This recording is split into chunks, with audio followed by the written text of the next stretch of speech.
Hello, welcome to the Movie Vault. I am Zach, And I'm Ben. and today we are going to review Dead Man by Jim Jarmusch, and us white men are going to try our best to delve deep into these deep spiritual themes of life and death and what is in between, and Johnny Depp. And we can relate to Jim Jarmusch in that we're white men. So that's what we have in common basically with him. We are white men, yes. And Johnny Depp, Yeah. actually. This is the pre-Amber Heard trial Johnny Depp, and he is young, he's good looking, he's got all the muscles still on his body, and he is going strong in this film. Like I said, it was directed in 1995, and it stars Johnny Depp. It stars a whole host of very famous people like Robert Mitchum, Crispin Glover, Gary Farmer is the big standout, of course. Alfred Molina, and then also John Hurt, so two doctors in the house. And then, just a few others like Gabriel Byrne, Eugene Bird. So Iggy Pop makes an appearance, and Billy Bob Thornton. So, and we'll I'm sure we'll talk about their scene because it was pretty memorable. yes, it was. And it's really just about a spiritual quest of a man named William Blake. He first went by Bill Blake, and he's an accountant, and then he becomes a killer, and then eventually a dead man. That's my intro, Ben. That's all I've got. It's as simple as that. So a little background on William Blake. He is an accountant from Cleveland, Ohio, a site well known in Jarmusch land as one of his favorite cities. Yeah. Stranger Than Paradise. Yeah. Set a good part in Cleveland. They spend it like most of the middle of the movie in Cleveland. Yeah. So he seems to have an affinity for the town. Maybe it's just a good representative of a place that is east of the West. It kind of sounds like a stupid way to describe that, but it's everywhere east of the West. It's east of the frontier, Yeah. But it's not all the way like New York. I see what you mean. So it's kind of like at the end of organized civilization in this, who knows what time it is in America, late 1800s America maybe. Yeah. And this guy seems to think that he has a job in the town of Machine. William Blake does as an accountant, and he gets laughed out of the room. So this already strikes us as odd. So here's my first question before we even get into any of the rest of the plot. Is William Blake already dead on the train ride? Yes. Okay. Maybe that was an obvious. Why would you say he's dead already? Because you just brought it up and it convinced me. I think he's obviously like a newcomer into this area that is called hell, right? And he has to kind of traverse his way throughout these different circumstances and kind of grow and change. And the Gary Farmer character, Nobody, has to kind of show him, that he has to accept his death. And so I think that his transformation is him accepting that he's dead. Yeah, and he doesn't seem to understand or have a good understanding as to why he is going to Machine, other than this loose idea that he has a job. So that's kind of what, looking back, made me realize maybe he was already dead. Maybe the incident with the woman Thel and her ex-fiance, maybe that was just part of this hellish experience, or almost purgatory-like experience. I don't exactly know. That he had maybe already died in Cleveland, and this was like a representation of him realizing that he was dead. Gotcha. So as soon as he gets to Machine, he gets laughed out of the building. He encounters this woman Thel. Uses his Johnny Depp-like powers to, they wake up in bed together, so, they probably just had a good conversation. And she is a flower maker, makes paper flowers, puts perfume in them. But her ex-fiance, I should say, comes back, and gives this big soliloquy as to why he's upset and sad and wants to get back with her or something. And then he shoots her. The rational thing to do in this circumstance.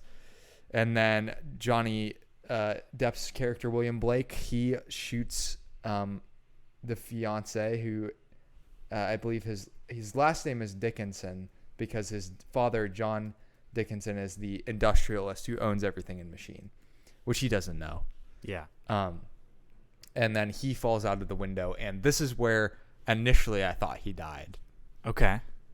Like when he fell out the window, I was like, oh, because it seemed like things changed after that, but looking back, they didn't really change because he's still interacting with all the same people he's interacting with, right? He escapes in the woods, he meets nobody. So I think initially I was like, well, everyone else, like, is he like a ghost now? Is he like still part of this world but not? But I think he was just dead the whole time, and this is just part of the experience. And you might have something there, but you're right. He interacts with the same people, but every couple minutes, it's really just a series of vignettes. Like it always fades to black and plays some music, and then moves on to the next scene in a way that kind of slows the pacing down a lot, and it kind of seems like he's in this dream or trance this entire time. Like a fever dream almost. Yeah, and I guess the thing that maybe supports him not being dead until he meets nobody is that he wakes up with nobody cutting the bullet out of his chest, but the bullet stays there. Yeah. And it's like, and he gets shot again, and he's like weakened by it, but it doesn't, like, he doesn't seem to react to it like a normal physical person would. Yeah. Yeah, it's interesting because he just walks away from that second shot, right? He just goes into the canoe, and nobody doesn't even acknowledge it that much. He says, like, oh, it's a good day to be in a canoe, you know? He's like, I keep attracting the white man's metal, you know, or something like that. He's like, I'm a magnet for it. Yeah. So maybe we should just go quickly into the first part. So the train scene at the beginning, right? You have these fading in and out of black with the train noises, and it's interesting to kind of see like this man who's oddly dressed in like this plaid suit, has a suitcase, he's cleanly shaven, he has glasses and some kind of top hat type thing, in contrast with these barbarians around him, right? The people with guns shooting buffalo out the window of the train, people giving him weird looks and fighting and doing, these negative impersonations of Western Americans, these animals. And this is his first entrance into, possibly, if we go down, this is the spiritual road path, then this is his entrance into hell, right? And he has to overcome his, I guess, ungrasping of him being dead. And so it's an interesting thing at the beginning. What did you kind of think of those scenes? Well, they reminded me of a lot of Jarmusch's style. Yeah. Which is kind of, I was trying to think of how to describe it. It's very distinct. It's almost like, normally when you meet a main character, he immediately speaks dialogue.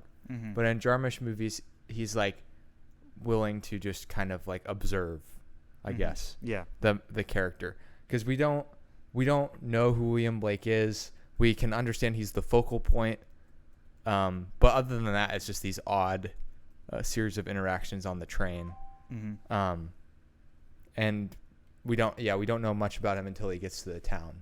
So it's an interesting beginning, but until the movie plays out, you kind of have to like go back to understand its significance, I guess. I agree. And you don't really realize that. I mean, you don't know what's going on the entire time, to be honest. It's kind of just a haze as you go through it, and that's a lot of Jim Jarmusch's. And the interesting thing is comparing this movie to a movie like Stranger Than Paradise, or a movie like I haven't seen Down by Law. You've seen that, right? I've not seen Down by Law. What's the other one that we reviewed? Mystery Train. Those are the big three, like the initial three. And those movies are really just like, I mean, they're also vignettes, but it's like those movies are just like, we're in a city. I don't know Down by Law. We're in a city and we're just kind of exploring. There's no actual purpose and there's usually like multiple motivation. Characters but it's like they're like vignettes. Yeah, but this film is different. This film has like a story to it. Yeah, he's trying to find something. He's trying to find his himself in the spiritual journey, and nobody is helping him out. Nobody, the character. And the soundtrack. Oh my gosh, the score. Yeah, the soundtrack is shot, or not the soundtrack. It is all guitar riffs, which are Neil Young guitar riffs. He was in the band Buffalo Springfield, and then he was in Crosby, Stills, Nash and Young. And then I think he sang his own solo music as well. Yeah. So definitely a big deal that he had him as the guy making the soundtrack. But it really is like what it defies the genre, I guess, is the best way to describe it. Yeah. Because like on the Wikipedia page, they describe it kind of as like a psychedelic or postmodern version of a Western. And that's very true because it seems like a time, like it's stamped with time, but then guitar riffs don't seem like they fit with the environment, but they also work perfectly in the movie. Yeah. And they're very like dissonant. It's not like, it maybe is a little bit reminiscent of like Morricone, where his soundtracks were very like based on like different noises and stuff, not always, but he still had some sort of like composition or like rhythmic structure where these were literally just felt like improvised guitar riffs set over the movie that did set a tone, and the tone matched the movie because of exactly what you said. We had no idea what was going on or what direction the movie was going in, and they kind of just like build on that. Exactly. And you don't even really know what to be afraid of. Yeah, there's no villain or actual I mean, there are plot. Definitely like despicable people in this movie, but they're portrayed in a way, and the protagonist is portrayed in a way that he's almost he's gonna get away from the villains, but he's also already dead. So what is his, I mean, but do we know that? I mean, I know the movie's called Dead Man, so I mean there's some indication for that, but is that true? Like, is he actually dead? What other evidence could there be for that besides his spiritual journey to accept death? Could it be his spiritual journey to accept that he has to die, or could it be that he's already dead? Now, there's that scene where nobody sees him, and he sees like a skull on his face, as if he's already dead. And he also seems to indicate that he needs to accept death as if it's in the present tense. So he's like a spiritual guide while he's going through this quote-unquote purgatory, I guess. And we don't really know. Actually, I want to call it a purgatory just because I don't have any other word for like an in-between state. But we don't really know where he's going. And there's a lot of Native American like references throughout the movie. Yeah. And apparently, according to the Wikipedia article, most of the film's budget went to making sure that the Native American elements were like very thorough and correct. Yeah. So like when they speak in Cree or in I forget, there's one other native language they speak in, they don't translate it. It's like only people from those cultures can understand what they're saying. Yeah. And then it seems like whatever they are inferring with when he finally accepts his death at the end of the movie is like some sort of Native American cultures. Yeah. And he does a good job of distinguishing that there's different ones, version of what they believe happens in the afterlife, which is kind of like you become a spirit that roams, like you go back to the land of spirits. It's my favorite line in the entire movie was like, you're going back to where you came from.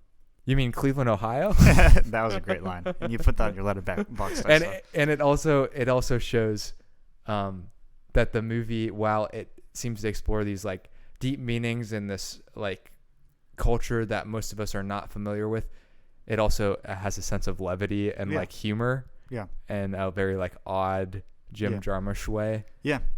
And that kind of works in the film's favor because it gives it the sense that it's not too self-serious. Like a lot of these art house movies can come across like they're very like not willing to have any fun at all, and these death is a heavy subject. I agree, stuff. Yeah. And this movie is willing to like kind of look at all of this kind of serious stuff and still like make jokes and like point out different things. And that's the cool part about Jim Jarmusch is that he could take something with such a loose plot and make it, I guess, meaningful in a way, right? I mean, when we watched Stranger Than Paradise, I think a highlight for me was the meaning was in the conversations that they were having. It wasn't the conversations weren't necessarily related to each other from one moment to the next, but each one kind of depicted like a real life experience that you might have.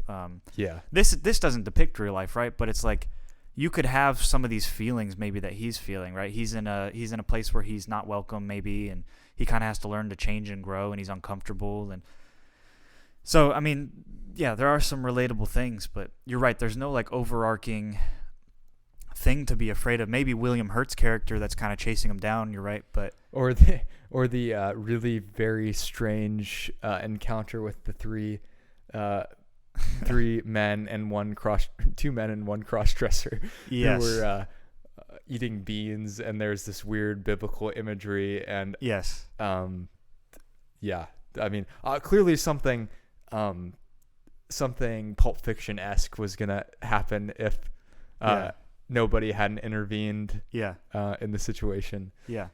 And it gives you the feeling that this place that he's at is not a place you want to be. Like, nothing that is happening in this town is like, you got a sadistic cannibal bounty hunter. Yeah. This like ego-driven machinist.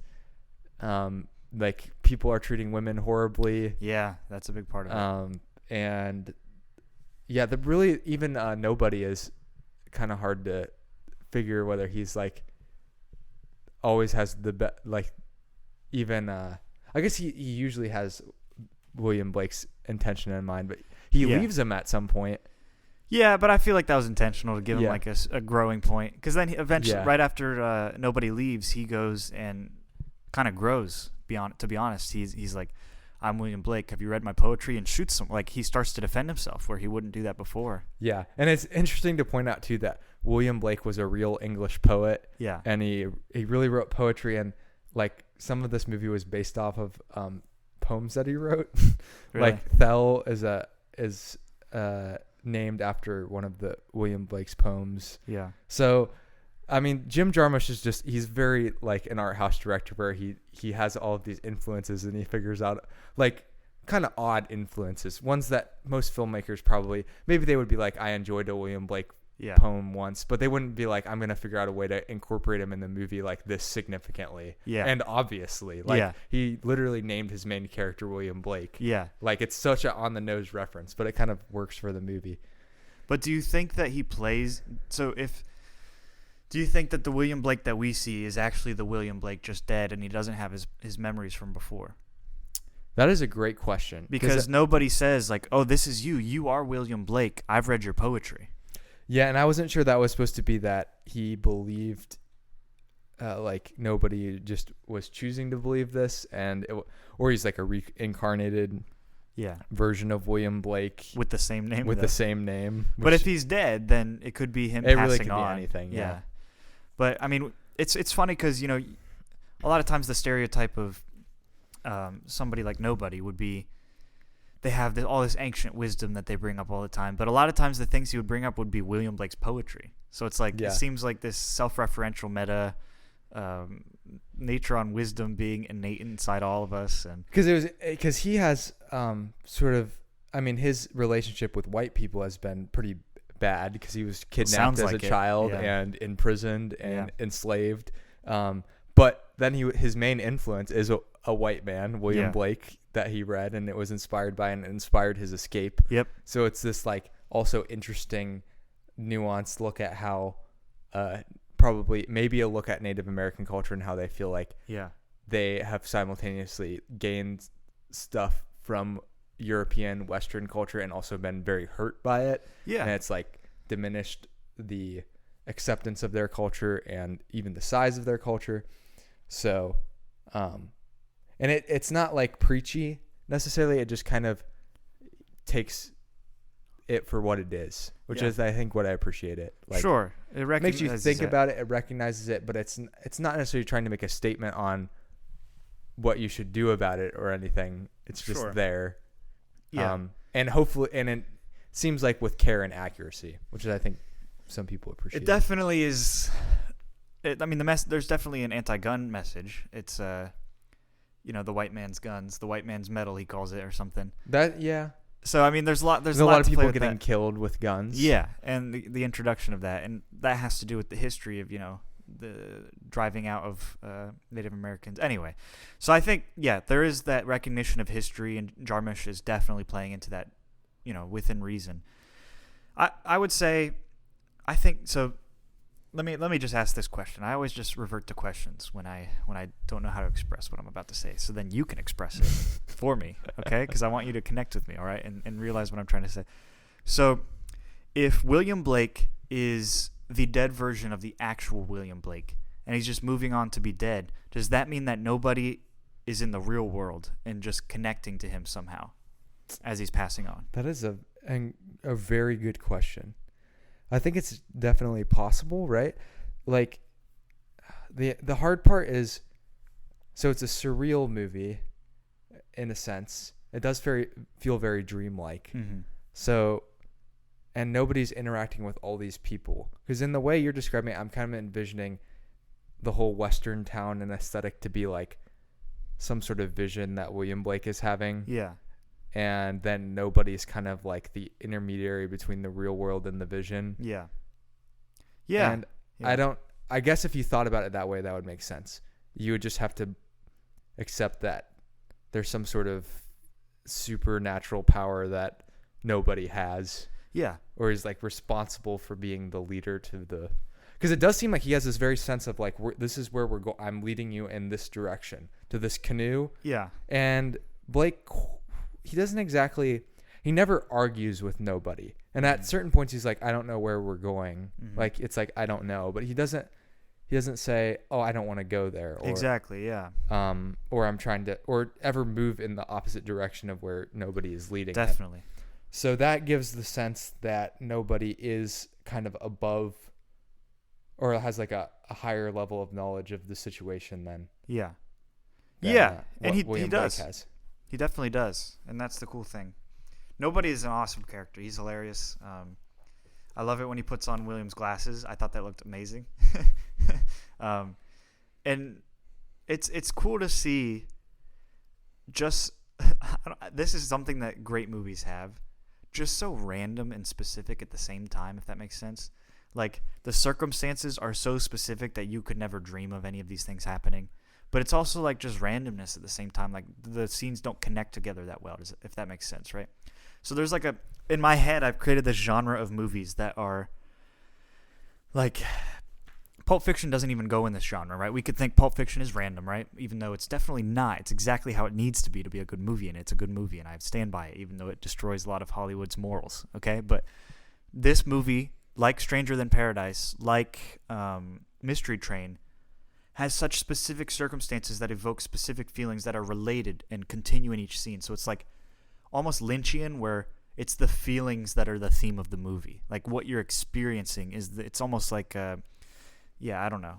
Yeah. Does that make? Am I expressing myself in some way? I think when I did watch this movie, I did think of Lynch, and Jarmusch. They are very similar, and they even look kind of similar. They both have like really white hair. Yeah. And they are kind of like skinny, wiry. Yeah. Guys. Yeah. They both look like film directors somehow. Is what you would imagine a film director looking like. He definitely doesn't.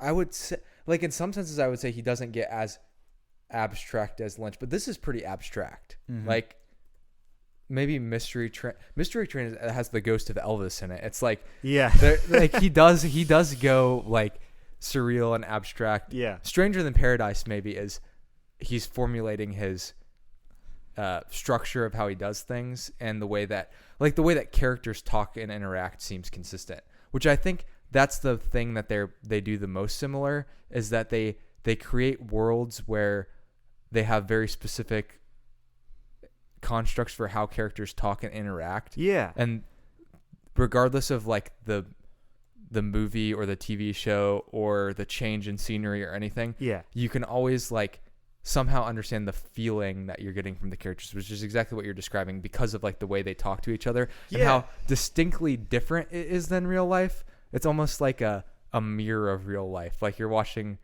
some sort of like augmentation of how people talk to each other, and you can't quite put your finger on it. You know it's different. Yeah. But this is why I asked the questions, because you just articulated what I was trying to say. Yeah. So I think you're right. Yeah, it's like the experiences are there, but it's not necessarily anything that any of us would experience specifically. So it's random and specific at the same time. Now, what are the major themes of this film? Obviously death, but what about death? What about life? What about moving on and stuff? Spirituality. You can't really talk about the specifics of this film. It's kind of hard. You got to be more on the theme level. Yeah, I'm trying to even think of what a secondary theme to death would be. But what would be under the theme of death, right? So this is like the cause of death. No, like we could go analytical and find that maybe. Well, I mean, like there's just a lot of actual death in the movie, like yeah, and there's a lot of violence in this movie. What do you think it's saying about death? Well, probably something about its inevitability. It seems like it's taking a bit more of a I don't know whether it's hopeful, but it's more of a like it's not a Eurocentric or Christian-centric view of death. True. Alfred Molina's character portrays that very well, that it's definitely not a Christian-centric, Christ-centric yeah. So it's not what we're used to seeing, because even in movies that may not be... I mean, most movies that we review would not be like decidedly from a Christian standpoint, but there's certain Wait things... till we get to Terrence Malick. The way... wait till we get to Terrence Malick. First, even an atheist, not an atheist, but a non-Christian who writes... Sorry, continue.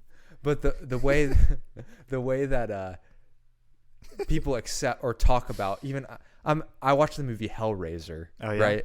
And I'm gonna talk about it in my movie highlights. But it's not. I mean, it doesn't have anything profound to say about life and death, really. But it does acknowledge like hell, right? Yeah. So this idea of heaven and hell is pretty like widely acknowledged in most movies that we watch. So I think it's a little bit hard to figure out how to describe a movie that is like not thinking about death in that way. Yeah. Where it's like you're either... How Hollywood would often portray it is that when you're a good person, you go to heaven. When you're a bad person, you go to hell. Mm-hmm. And especially because of the Hays Code and all of that, there was usually a pretty distinct idea of who the good person was and who the bad person was. Oh, the Hays Code, yes. And even if it wasn't directly ever referenced, that was the, viewers would understand that. Mm-hmm.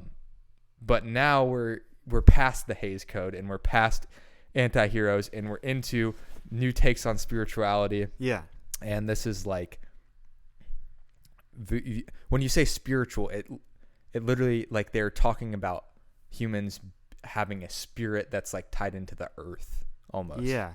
And like humans must, and again, I have no real background on Native American religions or how they thought about things, but it seems like from this movie, they viewed people as like, they were a spirit that inhabited a human for a time, mm-hmm. and then they returned back to some sort of spiritual realm, mm-hmm. still associated with the earth, which I think is, and a lot of cultures had this where like ancestral, mm-hmm. like talking about your ancestors was very important, which I think was big in a lot of Native American cultures. Mm-hmm. And this would make sense why, if this is what they believed. Yeah. Because, and then we're seeing nobody interpret that, because even though William Blake was not a part of his culture, he still views him as a very influential part of his life. Yeah. So now the spirit of William Blake is like, it's his job to like return him to so that he doesn't, lose all the beautiful poetry, and all of that can still go on and flourish. So you forever. think it's for selfish reasons? Possibly. I mean, it definitely seems like there's a reason that nobody is the one guiding William Blake to... A big fan, huh?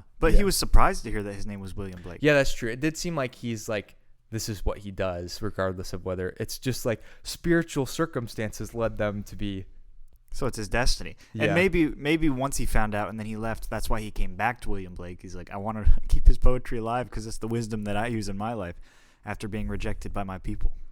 So, because he was kidnapped by the white people. And then that ruined like his sense of culture enough to where he was rejected by his own people. And he's not just, it's the same thing as Sandro, right? He's not just a part of his tribe. He's also just like a nomad who was kind of taken out. Then since he was out for so long, he wasn't accepted by his tribe because he didn't practice the same way, and he was well learned and had white tendencies, right? And he's like Squanto. Yeah, he is. This is a dangerous game, just referencing the first Native American I can think of. Tonto? No, Squanto. Because he also enslaved. Yeah, okay. And then came back. His tribe dead. Yeah. So a little different circumstances, but still, Yeah. you can see a little bit of a comparison there. But yeah, it's hard to talk about Native American when you don't know many things about them. But Yes. I guess, and I even read on something, I listened to a podcast about this even, and I'll reference it once I get it open. But there was it's called the Mostly Art House, a Worldwide Movie Club. That's what I listened to, their review on Jim Jarmusch's Dead Man. So everything is unsubtitled. So the languages that were not English that were spoken were intentionally unsubtitled so that there could be inside jokes between the people native to that language. And a lot of these things are just supposed to not be for people from Cleveland, Ohio, you know? They're supposed to be for those people in those contexts who speak that language. And it's so interesting that Jarmusch did that with the themes of this film, and especially with the main character being white, you know, Johnny Depp. I'm just curious, like, this is such a combination of two different things, like Native American culture, the idea of death. Those have a lot of crossover, of course, but then just the idea of moving on from death. So it's just a weird clash of different ideas. And that's what Jarmusch, I mean, I've never seen a Jarmusch movie. I've only seen 3, but I've never seen a Jarmusch movie like this so far. I'm interested to see if he has any other films with clashing of genres, almost Lynchian style. Does that kind of make sense? What I'm saying? Yeah. Where it's like, how did we get here? Yeah. I mean, it's kind of similar. You can see the roots of it in Mystery Train, just because it's like so specific to the city of Memphis. And if you're not from Memphis, you might be like, why, what enamored him about? And he also has, remember, 2 of the main characters are tourists from Japan. Yeah. So there's this odd like Japanese culture. Yeah. So it seems like Jarmusch, in a lot of ways, this is one of his strengths, is just being able to combine. Yeah.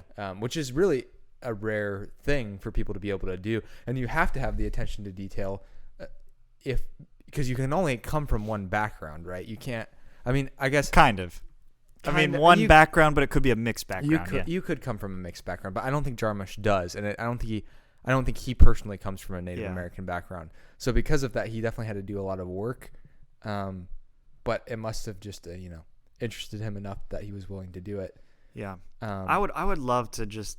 And there's a lot of these boardrooms. People talking about how this is like sort of a revisionist Western, different take on the West. The novel Blood Meridian is referenced as like I read about that. Touchstone to like, or a comparison. Not that he's really drew anything off of Blood Meridian, but and then critically and box office wise, it wasn't. I don't know that he was ever a box office success. No. Like, I don't know this guy. Never. This is a guy who, I mean, he's more niche than David Lynch. Yeah. David Lynch has done like 2 or 3 things that have been at least somewhat culturally relevant. He went Disney, so. Yeah. And he also made a couple studio films. Mm-hmm. One which was a complete disaster, but has, even it's now still sort of significant because he tried to do it. Which one are you referring to? I was talking to Dune about Dune. Yeah. But it's like now that Dune is successful, it's like something that people will talk about. It's like, oh, this happened, and it was David Lynch, Jarmusch, I don't think has ever really tried to be that. He's always tried to do exactly what he was interested in. And the next movie he did after this was Ghost Dog: The Way of the Samurai. I'd be curious to see whether that drew more Japanese and Forrest Whitaker is the main character. So, oh, really? It's just like, really, he is just a different kind of person. He's also from Cuyahoga Falls, Ohio. Yeah. So, which is near Cleveland. So we can see why the ode to Cleveland probably happened many times. Including in Stranger Than Paradise, which takes place in Cleveland, and it looks barren. Yeah. So it's funny how it's contrasted as like a wonderful place in this film, like the opposite of the hell that he was in Machine. But yeah, I mean, Jarmusch, at least what I would appreciate about Jarmusch is he always takes into account the context, right? He's using Native American languages in this. He's talking about this specific town and this specific place. It doesn't have an act. Is this like a real town? Do you know? Machine? Yeah, I don't know. Probably not. Okay. But I'm in these other films like Stranger Than Paradise, like it's set in Cleveland and has Cleveland, I hate this word, but vibes to it. And the Memphis movie Mystery Train is all about like he really has these locations set really well, and he uses the context of these locations to drive the story and create his personalities, I think. So if I had to guess, in those boardrooms where Jarmusch is creating, soundboarding the film, he's probably finding the location before writing a lot of the story. Yeah. Because the locations are always so integral to his stories, and I appreciate that a lot. More than any director I've watched, his locations are just that important. Because the character of the location, it creates these caricatures of people that live in them, right? Memphis people, Elvis's ghost, And he takes the time to get to know the locations, because a lot of movies will just be like, oh, it's in Atlanta, or whatever they're filming in, somewhere else. Yeah, and it's like obvious that they're just like, we need to pick a major city, or they're just like, it's unknown major city that resembles Chicago and New York and LA, and it could be all three, or something where it's like, you're right, it's not as significant to the actual point of the movie. Yeah, it's not integral at all. So I appreciate Jarmusch for that. I'd say another style that he has is very like informal. Everything just seems so informal, as if it's not even a movie. It's just like recording people talking sometimes, which reminds me a little bit of I don't want to say this, but like Yorgos Lanthimos, like just the dialogue is just like a lot of times just dry on purpose, and like weird. I can see a little Yorgos Lanthimos, a little weird on purpose, Yeah, like less chemistry on purpose, Yeah, exactly. Or it's just it's the way it's delivered is meant to be a little inhuman. Yeah.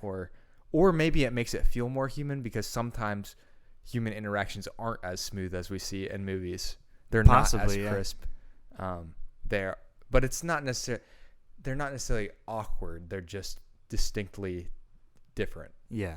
I want to read Jim Jarmusch's Golden Rules so we can understand him a little better. He says, nothing is original. Steal from anywhere that resonates with inspiration or fuels your imagination. Devour old films, new films, music, books, paintings, photographs, poems, dreams, random conversation, architecture, bridges, street signs, trees, clouds, bodies of water, light, and shadows. Select only things to steal from that speak directly to your soul. If you do this, your work and theft will be authentic. Authenticity is invaluable. Originality is non-existent. And don't bother concealing your thievery. Celebrate it if you feel like it. And in any case, always remember what Jean-Luc Godard said. It's not where you take things from, it's where you take them to. Wow. So it's an interesting perspective, and very different from Orson Welles' don't watch any movies and become a good filmmaker perspective. Don't reference anything. But he's right. It is impossible to not be influenced by things. Yeah. Nobody would become a filmmaker if they didn't watch a movie. Well, that's life. You're influenced. And even if you came up with an idea on your own, it would be somehow influenced by something. Unless your Death Grip's not influenced by humans. Sure. But they're lying. He's known for being minimalist. I'm stealing from Wikipedia right now. We would not be able to. Sometimes when I'm like making a podcast, I'm like, man, like, do I read too much about? And I'm like, that's so stupid. How would you ever be able to talk about a movie well if you didn't read anything about it outside of the movie? You would have no information. Podcasters are just they're assemblers. Yeah, you're just assembling information. Like, you could go look up the Wikipedia article yourself. Yeah. But instead, I'm doing it for you and picking out what I think is the most important parts of it. Yeah. Yeah. I would be interested to hear Jarmusch. I don't know. I see what he's saying with that, like stealing things and using them. And you have to, right? That's what Pablo Picasso said, right? You just steal things from different things and use them in yours. Some people don't call it stealing, but he's just like, why be coy about it? Just embrace what you're doing.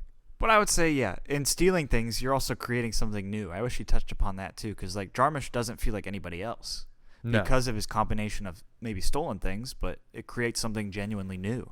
And we always talk about the unnamed director who we won't reference. QT. But he also basically lives by this in Yeah. a maybe more obvious way, because he says exactly how he does it a lot Yep. of the times if you give him the opportunity. Yep. So we know this to be the case. And like a lot of the franchises we complain about are like, that's what they're doing. They're taking a comic book, they're taking a story series, they're taking they're rebooting something. Like they are all maybe they're a little blatant in how they do it, but they're all doing these things. We don't have an inexhaustible list of stories.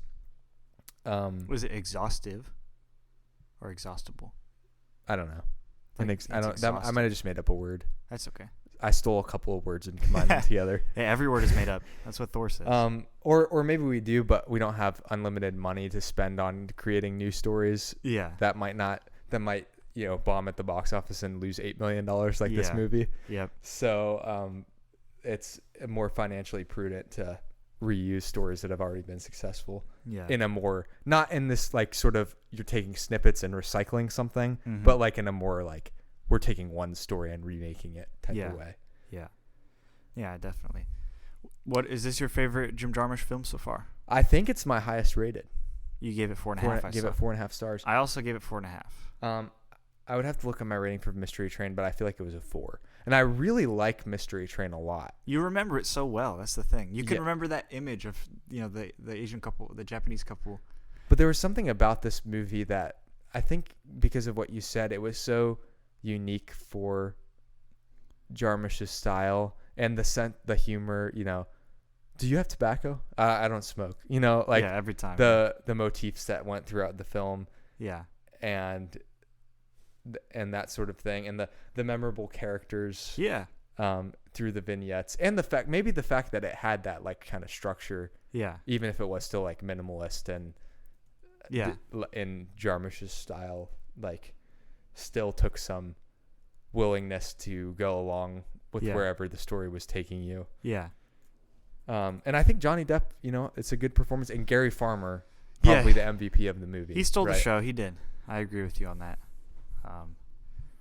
Yeah, it was a good cast. I mean, it's funny you said it before the podcast. Like, Jim Jarmusch has people in line to go into his movies to make no money, to lose money even. I mean, it's just that's just the name that he has, and it's good for him because that's true independent film right there.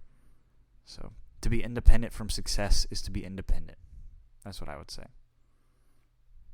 Yes, and there's a list of important people who have been in multiple of his movies, and they include Tom Waits, the folk singer. He seems to have this really interesting relationship with music, because if you remember, one of the main characters in Mystery Train was I think he was the lead singer of The Clash. So it's like, and then he had the artist, I think it's RZA, who is in Wu-Tang Clan. He's been in some of his movies. And then Iggy Pop, of course, and Tom Waits. So it's like this. They're all different genres. Too. Yeah, they're not like the same same group of people. They're just all over the place.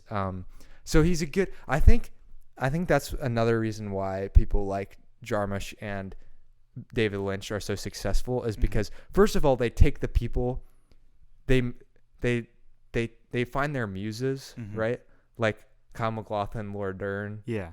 And they're not afraid to keep reusing them, right? Yeah.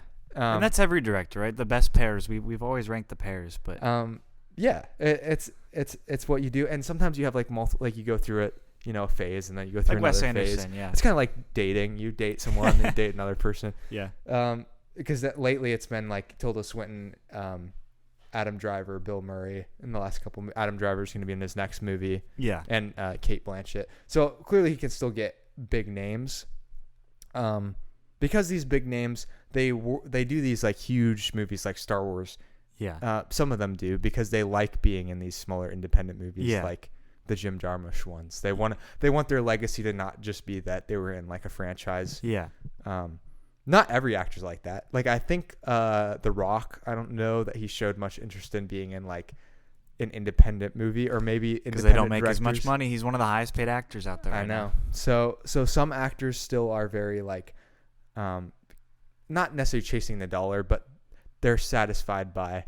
Yeah. Or some like Adam Sandler we've talked about. They've only been able to get him in a couple because he is so likes the way that his life is and how he does things. Yeah. And that the independent movies don't necessarily fit into that. Yeah, like for sure. Dramas.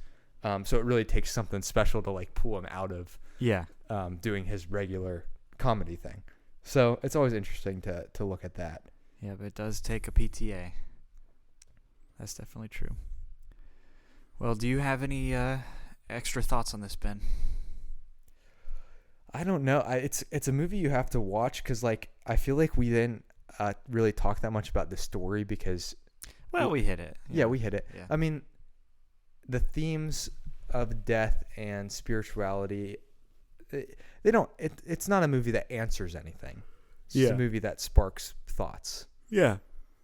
And it's Lynch and Jarmusch, they're never trying to answer anything. No. They're always questioning things. Always questioning, always experimenting. The technical side of it is interesting. You could definitely break it down and be like, this is cool that he did. Some of the shots of like, beautiful. When Johnny Depp was like woozy and it would go to like a first person perspective and the camera was like doing this, and the black and white is beautiful. Yeah, very crispy. Never been afraid to use Stranger Than Paradise. I think Down by Laws. There was a scene where William Hurt was with his horse and there was like these storms in the background and he was trying to wrangle the horse, and it was just, I was like, this cinematography is incredible. Yeah. You know, the black and white did well. So how do you be a good filmmaker? You execute on every level. Make a good script, hire good actors. I forget who the cinematographer was. It's somebody well known. Robbie Mueller. Let's see what else I've definitely heard the name.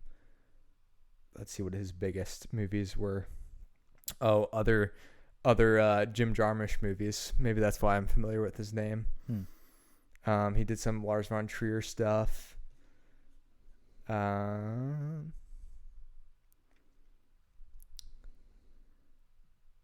Yeah, I guess.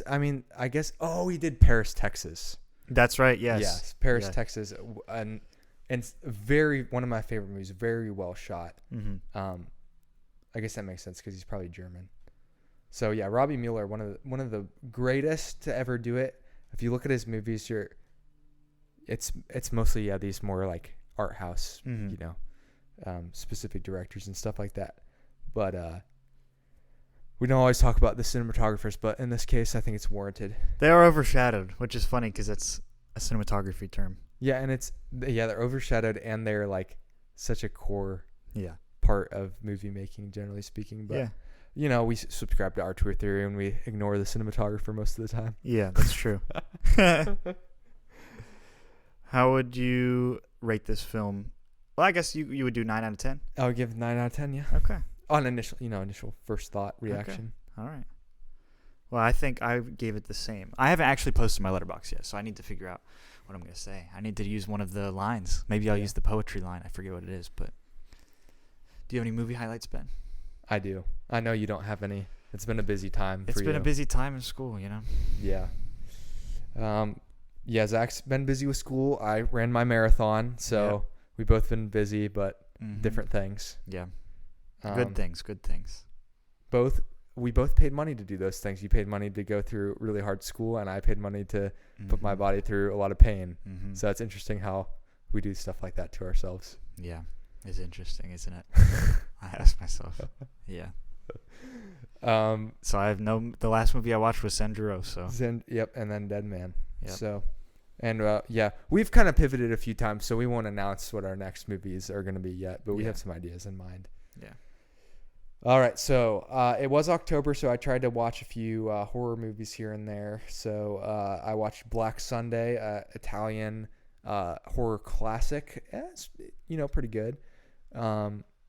Mario Bravo, he's one of the big two. Dario Argento. Yeah. In the Italian horror scene.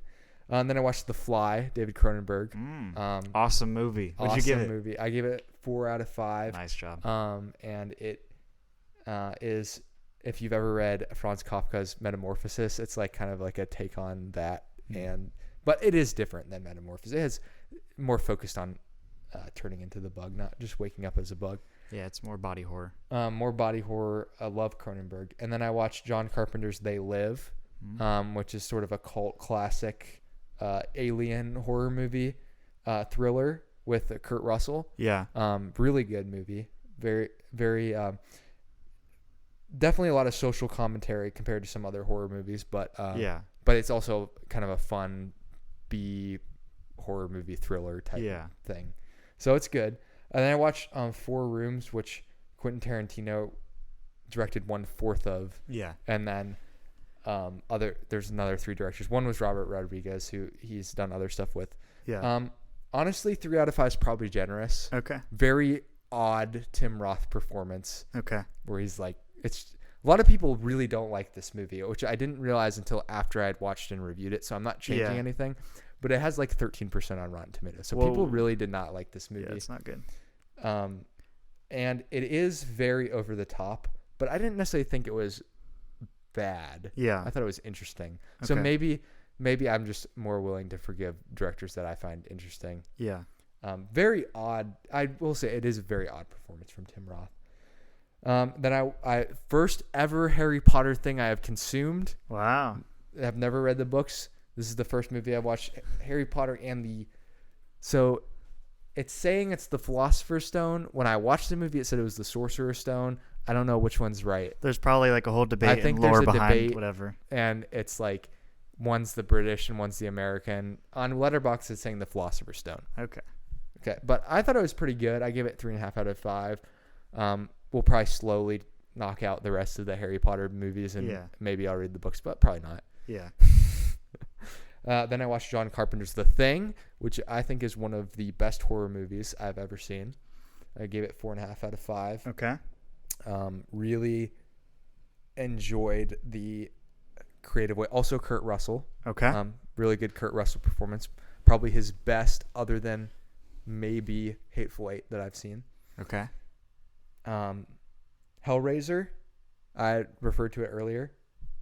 It was really good in terms of gore, if you like that. It's the old Hellraiser? It's the old original Hellraiser. Okay. But beneath all of the flashy, disgusting stuff, body horror-esque things that happen in the movie, the plot is really not that good. Okay. Like, it's kind of uninteresting. I thought you were about to say good. So you really... No, and it's really weird because the poster is a Pinhead, and he's in the movie for 2 minutes. Oh, really? So it's not really about him at all. Okay. And my only previous experience with anything Hellraiser was from Rick and Morty, so I didn't really know what to expect, and I still am that's fine. I don't know. I could see why people maybe get into it, but I was like, eh. Then I watched this was on Peacock, and I just happened to see it, and I just turned it on, and I enjoyed it a lot. The Doors, Live at the Bowl, 1968. Yeah. I love The Doors. Yeah. And watching them perform live made me realize how. And then I re-listened to a couple of especially their first 2 albums. Yeah. And I was like, I really love The Doors. They have really good music for live performances, just because, the biggest 3 songs they played were, When the Music's Over, Light My Fire, and The End, which they played at the end.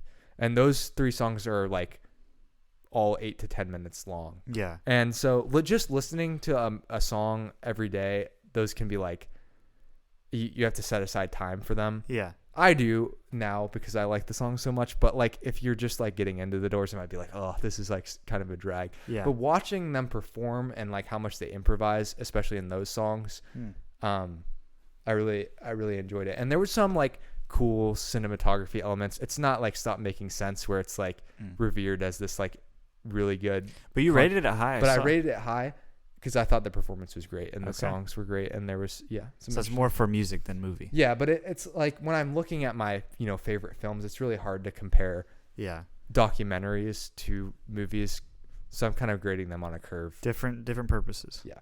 All right, that's it. It took a long time on that, but that's pretty much it. No, I mean, you made up for my lack of time on that. So, yeah. Well, watch Dead Man. It's my favorite Jim Jarmusch movie so far. I hope to watch more movies soon. We're going to lead into hopefully a more spookier type of film next. We'll see. But We're not going to make any promises. Maybe it's Barbie. I mean, I'm just saying, like, it could be anything, okay? Yeah. So We're back to the old movie vault. keep your eyes peeled and your ears unplugged and your Mhm. nose is ready because you're going to smell some greatness here soon. So would you like to close the vault? I'll close the vault. All right, let's get in the canoe. Splish splash.